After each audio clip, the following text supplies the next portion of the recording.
Did you hear that? What was that sound? I think it's coming from the trees.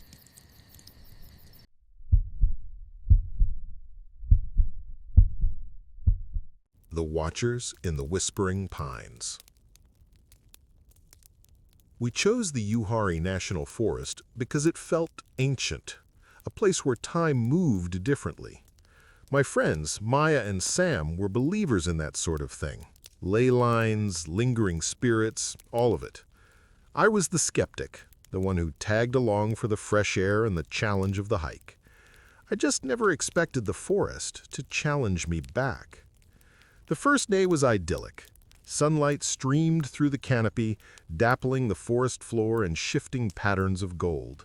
We found a perfect campsite in a clearing of whispering pines, their needles muffling the sounds of the outside world, creating a serene, isolated pocket of existence. As the sun began to set, casting long, deep shadows, I went to gather some fallen branches for the fire. I was about 50 yards from our tents, absorbed in the task, when a strange stillness fell over the woods. The constant chirping of insects faded. The breeze died. A heavy silence pressed in on me, and I felt that primal electric tingle of being watched. I slowly straightened up, my eyes scanning the dense wall of trees. And then I saw him. He was standing between two thick-trunked pines, so still that he seemed a part of the landscape. He wasn't wearing hiking gear. Instead, he seemed to be dressed in dark, earth-toned clothing that was difficult to distinguish from the bark and shadows around him. His form was hazy, indistinct, like looking at a faded photograph. I couldn't make out his face, but I could feel his gaze, a heavy, patient, ancient stare. I blinked, my heart suddenly hammering against my ribs, and he was gone, vanished. It happened so quickly that I convinced myself it was a trick of the light. An odd-shaped tree trunk my tired mind had morphed into a man. Shaken, I gathered my wood and hurried back to the reassuring crackle of our campfire, saying nothing. That night, sleep offered little escape. I was jolted awake by what sounded like a soft, rhythmic tapping on the rainfly of my tent. Tap, tap, tap. It was slow, deliberate. I held my breath, listening. It stopped. My mind raced. A branch? An animal? I unzipped my tent just enough to peer out into the moon-drenched clearing. Nothing. The clearing was empty, bathed in an eerie silver light. The tapping didn't return. The next morning, Sam mentioned he'd heard strange whispers on the wind all night, just beyond the range of understanding. Maya said she'd had a vivid dream of tall, silent men standing around our tents, watching us sleep. I kept my own experiences to myself, not wanting to fuel their imaginations. We decided on a long hike to a ridge that promised panoramic views. The trail was overgrown, and after a few hours we found ourselves in a part of the forest that felt even older, dominated by a circle of large, moss-covered boulders that looked purposefully placed. It had the air of a forgotten altar. As we stood in the center of the circle, a collective shiver went through us. We all looked up at the same time, drawn by some unseen signal. Across the clearing, on the slope of the hill we just descended, stood 3 figures. They were just like the one I'd seen before, tall, indistinct, and unnervingly still. They stood in a silent line, their featureless forms little more than man-shaped voids against the trees. "Hello," Sam called out, his voice sounding small and thin in the vast quiet. There was no response, no movement. They just watched. "Who are they?" Maya whispered, pulling out her phone. "This is so creepy." She raised her phone to take a picture, her fingers fumbling with the screen. As she tapped the button, she gasped. "They're gone." I looked up from her screen to the hillside. She was right. The space where they had stood was now just empty woods. It wasn't that they had run off, it was as if the forest had simply absorbed them. The spell of the woods was broken. The serenity was gone, replaced by a suffocating sense of dread. The trees no longer felt protective. They felt like cage bars. "I need to go," I said, my voice tight. "Pack up. We're leaving." There were no arguments. The hike back to our camp was a paranoid ordeal. Every shadow seemed to hold a figure. The whisper of the pines now sounded like a conspiracy. We burst into our clearing and began frantically tearing down our tents, shoving gear into bags with clumsy, panicked hands. The sun was sinking fast, and the fire we had built for our last night was dying, casting our frantic movements in a flickering, unreliable light. "Guys," Maya breathed, her voice trembling, "don't look now, but they're here." I froze, my hands full of crumpled nylon. I didn't have to look. I could feel it. The cold, heavy pressure of their silent observation. We were surrounded. I forced myself to slowly scan the edge of the clearing. A figure stood by the pines I had gathered wood from. Another stood near the path we used to get water. Another, and another. They were at the edge of the firelight, half-formed things of shadow and stillness. They didn't move toward us. They just stood there, watching us from the encroaching darkness, their presence a silent, suffocating threat. "Leave it," I choked out. "Leave everything." We dropped what we were holding and ran. We sprinted through the dark woods, guided only by Sam's headlamp, not daring to look behind us. We could feel them pacing us, a wave of cold that moved through the trees just beyond the light. There was no sound of pursuit, but we could feel their presence, an army of silent watchers herding us out of their domain. We burst onto the gravel road where my car was parked, the sight of it a miracle of modern safety. I scrambled inside, locking the doors as the engine roared to life. I threw the car in reverse and spun around, tires spitting gravel. As the headlights cut a swath through the darkness, they illuminated the entrance to the trail we had just fled. For a single, heart-stopping second, one of them was standing there, in the middle of the road. It was a tall, dark shape, and as the light hit it, it didn't recoil or move. It simply faded. Like smoke, it dissolved into the night, leaving nothing behind but the whispering pines and a silence that I know will follow me for the rest of my life.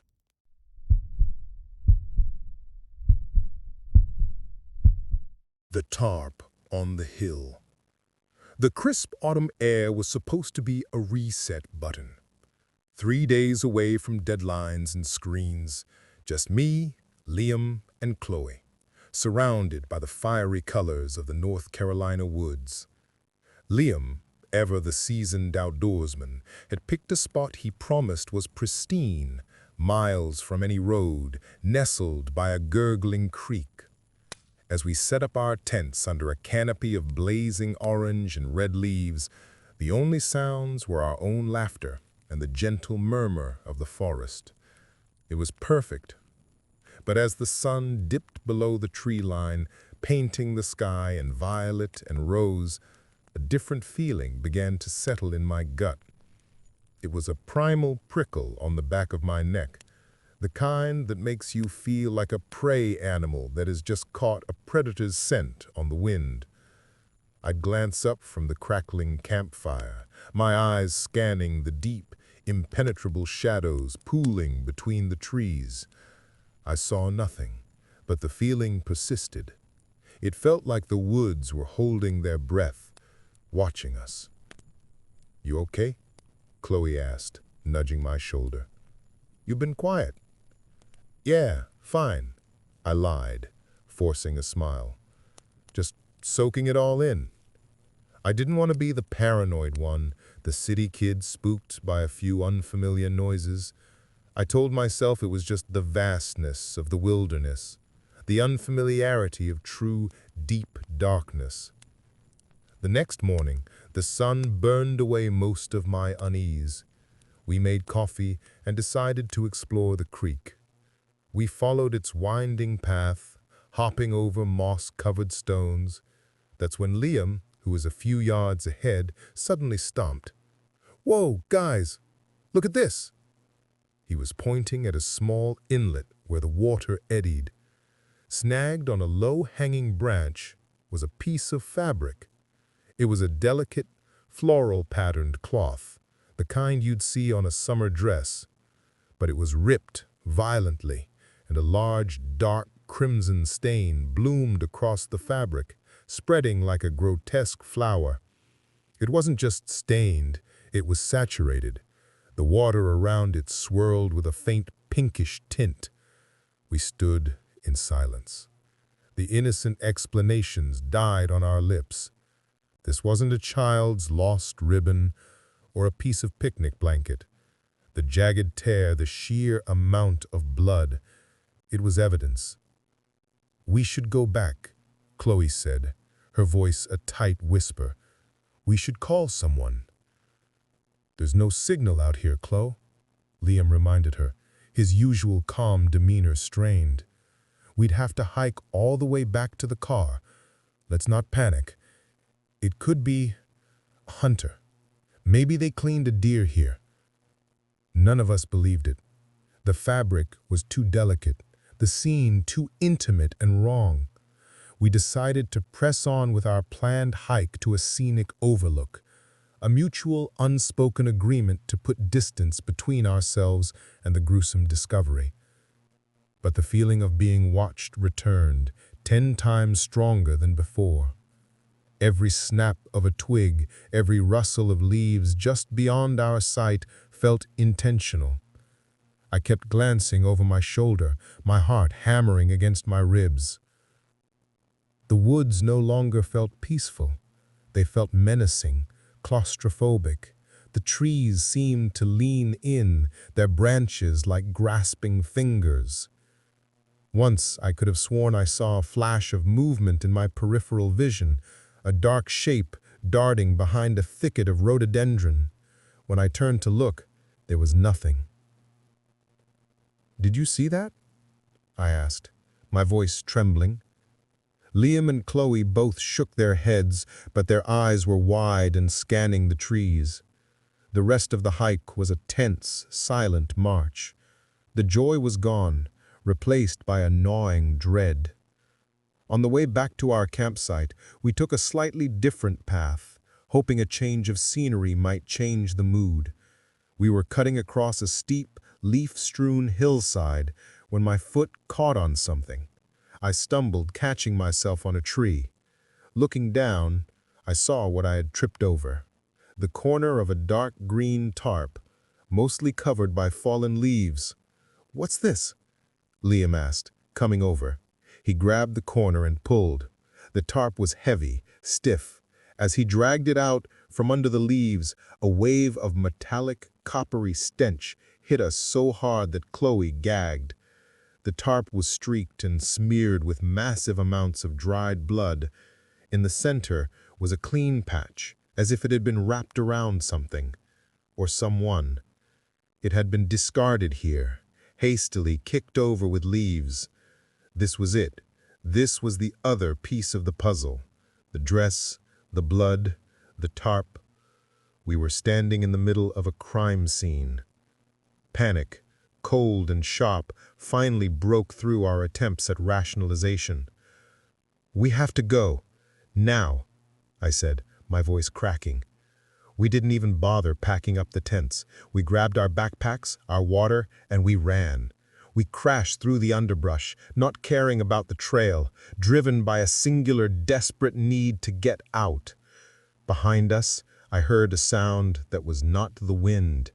It was the distinct, heavy thump-thump of someone running, keeping pace with us from within the trees.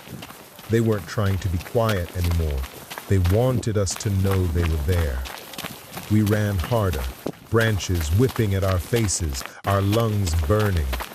The sun was setting again, casting long, terrifying shadows that seemed to writhe and reach for us. I didn't dare look back. I just focused on the backs of my friends, on the frantic, desperate flight. We finally burst out of the forest and onto the gravel service road where we had parked the car. Fumbling with the keys, Liam finally got the doors open. We threw ourselves inside, locking them just as a figure emerged from the tree line behind us. It was just a silhouette against the dying light, tall, broad, and perfectly still. It didn't move towards us. It just stood there, watching as we peeled away, spraying gravel in our wake. The police found our abandoned campsite, but they never found the bloody dress or the tarp. They said we probably got spooked by a bear. But I know what I saw. And some nights, when the world is quiet, I can still feel it, that cold, patient, malevolent watchfulness. I left something in those woods, and it wasn't a tent. It was the feeling of ever being truly safe again.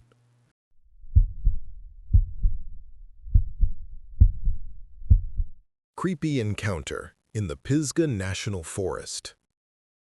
The trail marker, a simple blue blaze on a weathered oak, was the last sign of civilization I'd seen in 2 days. That was the point. I'd come to the sprawling backcountry of the Pisgah National Forest to disconnect, to trade the drone of the city for the symphony of the wilderness. My name is Leo, and for the better part of a decade, the woods have been my sanctuary. I'd always felt more at home with the rustle of leaves as my neighbor than the blare of a car horn. This time was different. The first day was textbook perfection. Sunlight filtered through the dense canopy, dappling the forest floor in shifting patterns of gold. I made camp by a gurgling creek, the cold, clear water a balm for my tired feet. I felt the familiar peace settle over me, a quiet hum that vibrated from the earth itself. The strangeness began on the afternoon of the second day. I was navigating a particularly dense section of rhododendron, the waxy leaves creating a tunnel over the trail. I stopped to check my map, and as I looked up, I saw him. About 50 yards ahead, standing just off the path, was a man. He was unnaturally still, his body ramrod straight, facing away from me. He was dressed in what looked like old-fashioned wool trousers and a faded flannel shirt, odd for the warm autumn weather. I couldn't see his face, only the back of a head of unkempt dark hair. "Hello there," I called out, my voice sounding intrusive in the quiet. He didn't move. Not a twitch, not a turn of the head. He might as well have been a statue. I squinted, a prickle of unease running down my spine. Maybe he hadn't heard me. I took a step forward, the crunch of a leaf under my boot sounding like a gunshot. I blinked, and in that split second, he was gone. Not run off, not hidden. He was simply not there. The space he had occupied was now just an empty patch of ferns. I scanned the thicket, my heart beginning to thrum a nervous rhythm. There was no sound of retreat, no snapping twigs, no rustling leaves. It was impossible. Shaking my head, I chalked it up to a trick of the light, a momentary hallucination brought on by fatigue. But the feeling of being watched clung to me like a damp shroud for the rest of the day. That night, sleep offered little respite. I was camped on a small bluff overlooking a silent, moon-drenched valley. I had a small fire crackling, its light pushing back the oppressive darkness. I was dozing lightly in my sleeping bag when a sudden, absolute silence awakened me. The crickets had stopped their chirping. The owls had ceased their calling. The entire forest was holding its breath. Slowly, I sat up. My eyes scanned the perimeter of the firelight, and I saw her. At the very edge of the light's reach, a woman stood beside a thick pine. She was gaunt, wearing a simple, tattered dress that looked like it belonged to another century. Her long, dark hair hung over her face, obscuring it in shadow. Like the man from the trail, she was perfectly, unnervingly still. A cold dread, far more potent than what I'd felt earlier, seeped into my bones. "Who's there?" I managed to say. My voice had dry rasp. She gave no response. She just stood there, a silent sentinel in the gloom. I fumbled for my high-powered flashlight, my fingers clumsy with fear. I flicked it on, swinging the bright white beam towards her. The light illuminated nothing but the rough bark of the pine tree. She had vanished. This time, I couldn't rationalize it. Panic began its icy ascent up my throat. I threw more wood on the fire, needing the light and the warmth to fight off the chilling certainty that I was not alone. The rest of the night was spent in a state of hyper-vigilance, my hand gripping my camping knife, my eyes darting at every shadow that danced beyond the flames. The forest never regained its voice. The silence was absolute. By dawn, I was a wreck. Sleep had been impossible.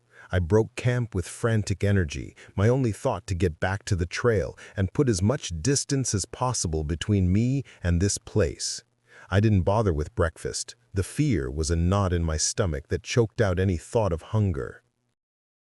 As I hiked, the feeling of being watched intensified. It was a physical pressure on the back of my neck. I would stop suddenly and spin around, only to be met with the same empty, silent woods. But I could feel them. I knew they were there, just beyond my sight. It was mid-morning when I came to a clearing. As I stepped out from under the trees, I froze. They were waiting. Scattered across the clearing, standing among the tall grasses and wildflowers, were at least a dozen of them. Men, women, even what looked like a small child, all dressed in the same antiquated, tattered clothing.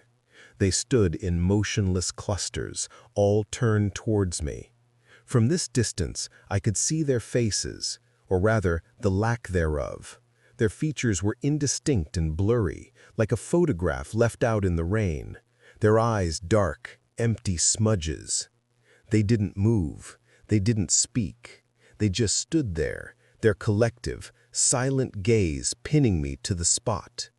The air grew cold, and the sunlight seemed to dim, as if the world itself was recoiling from their presence. This wasn't a haunting, it was an occupation. This was their land, and I was an intruder. My backpack, once a symbol of my freedom and self-reliance, now felt like an anchor. In a single fluid motion born of pure terror, I unclipped the belt and shrugged it off my shoulders. I left everything, my tent, my food, my sanctuary, lying in the dirt. Then I turned and ran. I ran with a desperation I had never known, branches whipping at my face, my lungs burning. I dared not look back. I knew I wouldn't hear them following, but I could feel their presence behind me, a wave of cold dread pushing me onward. I ran until my legs gave out, until I collapsed on the trail, gasping and sobbing. I don't know how long I lay there before I stumbled on, driven by the fading light and the encroaching shadows. It took me another day of delirious, panicked hiking to find the trail marker, and eventually my car. I never went back. I sold my gear. The peace I once found in the wilderness is gone, replaced by the chilling memory of those silent, watchful figures. Sometimes, when the night is too quiet, I can still feel their eyes on me, and I'm left with the terrifying, unanswered question: what happens to those who don't run fast enough?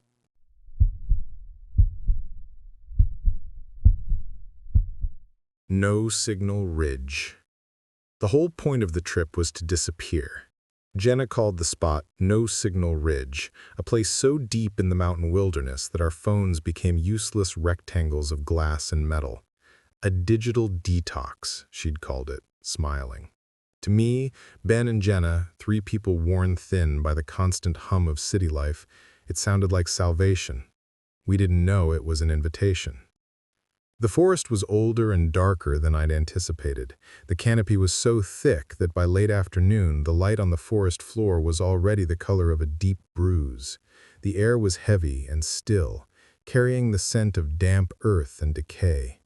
It was an isolating kind of quiet, the kind that makes the sound of your own breathing feel like an intrusion.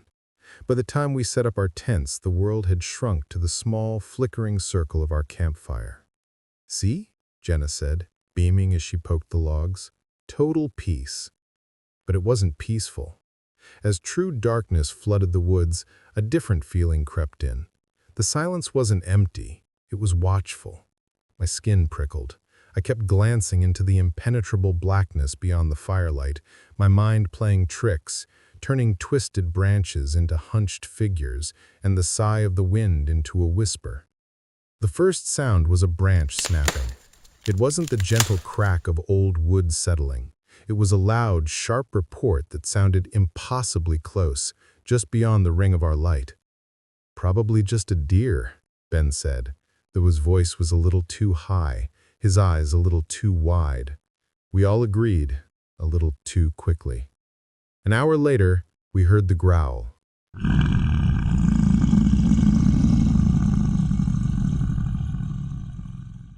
It was low and guttural, a vibration I felt in my chest more than I heard with my ears. It wasn't a bear or a coyote. It was a wet, ragged sound, full of a menace that felt ancient and wrong. It came from one direction, then seemed to answer itself from another. Silence fell afterward, heavier and more complete than before.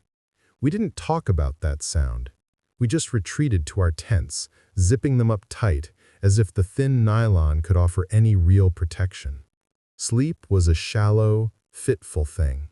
The next morning, we decided to push on with our planned hike, a desperate attempt to reclaim some sense of normalcy.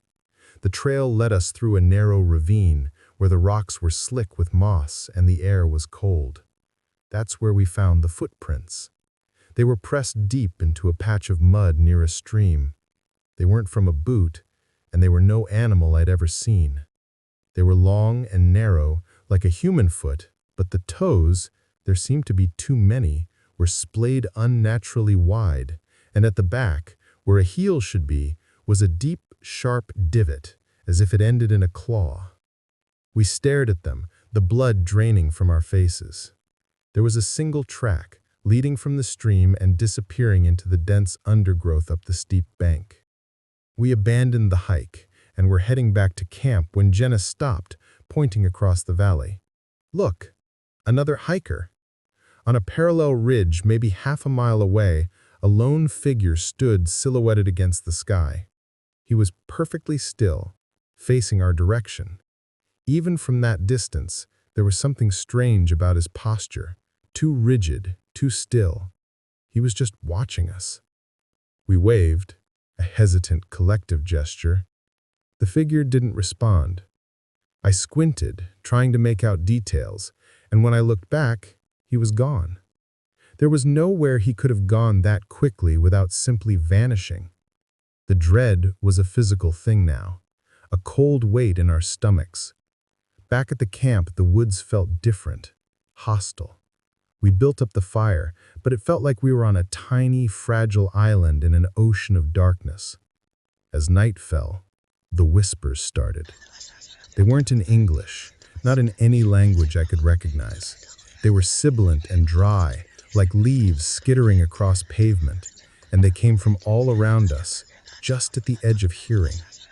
We sat huddled together, pretending we couldn't hear them, until something large and heavy brushed against the side of Ben's tent with a loud scrape of canvas. He yelped, scrambling back. That's when we knew we had to go. "Pack the essentials, leave the tents," I ordered, my voice a harsh whisper. "We're walking out, now." We moved in a frantic, clumsy panic, the beams of our headlamps cutting frantic, dancing tunnels in the oppressive dark.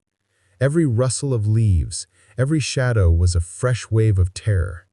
The whispers were louder now, closer. We could hear movement in the undergrowth, a heavy, dragging sound that circled our camp. Then came the scream. It wasn't one of us. It was a man's voice, raw with agony and terror, and it came from the ridge where we'd seen the hiker.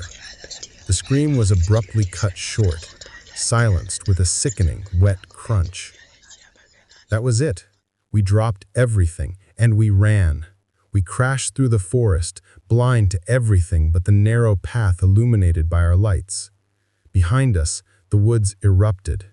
It wasn't a dragging sound anymore. It was the thunder of heavy, impossibly fast footsteps, crashing through the underbrush, closing the distance. I didn't look back. I couldn't.